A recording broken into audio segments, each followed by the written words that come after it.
পাকিস্তানের ক্রিকেটারদের সঙ্গে হাত মেলায়নি ভারতীয় খেলোয়াড়রা। পাকিস্তান ক্রিকেট বোর্ডের আগে দাবি জানিয়েছিল জিম্বাবুয়ের ক্রিকেট অফিসিয়াল অ্যান্ডি পাইক্রফটকে না পাল্টালে আমিরাতের বিপক্ষে ম্যাচটি বর্জন করবে পাকিস্তান ক্রিকেট দল। কিন্তু তাদের সেই দাবি নাকচ করে দিয়েছে বিশ্ব ক্রিকেটের অভিভাবক সংস্থা আইসিসি। তার মানে পাকিস্তান সংযুক্ত আরব আমিরাত ম্যাচ রেফারি হিসেবে দায়িত্ব পালন করবেন পাইক্রফটই। পাকিস্তান এখন ম্যাচটি খেলে কিনা এটাই এখন দেখার। আইসিসির অপারেশনস কিংবা আইনি বিভাগ যোগাযোগ করে পিসিবির সঙ্গে। আইসিসি জানিয়ে দিয়েছে পাকিস্তান ম্যাচে ভারতীয় ক্রিকেটার হাত না মেলানোর বিতর্কের জন্য পাইক্রফট দায়ী নন। তবে আইসিসির যোগাযোগের বিষয়টি ক্রিকবাজের কাছে অস্বীকার করেছে পিসিবি। এশিয়া কাপে মাঠে উত্তাপ ছড়াতে পারেনি ভারত ও পাকিস্তানের মহাদ্বৈরথ। তবে একপেশে ম্যাচে উত্তেজনা ছড়িয়েছে খেলার বাইরের কাণ্ডে।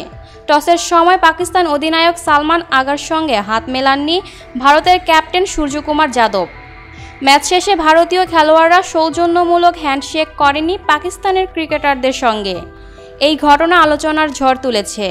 এই ঘটনায় ম্যাচটির ম্যাচ রেফারি অ্যান্ডি পাইক্রফটকে এশিয়া কাপের বাকি ম্যাচ থেকে সরিয়ে দেওয়ার দাবি জানিয়েছিল। এই ঘটনায় ম্যাচটির ম্যাচ রেফারি অ্যান্ডি পাইক্রফটকে এশিয়া কাপের বাকি ম্যাচ থেকে সরিয়ে দেওয়ার দাবি জানিয়েছিল Pakistan cricket board chairman Mohsin Naqvi.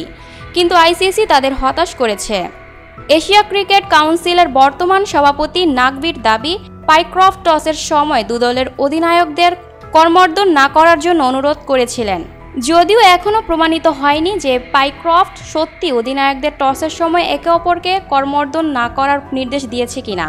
ম্যাচে ভারত 7 উইকেটের ব্যবধানে জিতে মাঠ ছাড়ার সময় পাকিস্তানের খেলোয়াড়দের সঙ্গে হাত মেলায়নি। দুই দলের স্টাফরাও একই কাজ করেছেন।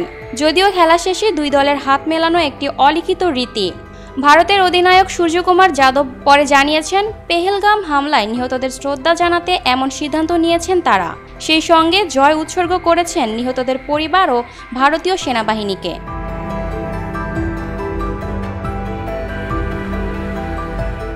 Lucky Akter, people voice television, Dhaka.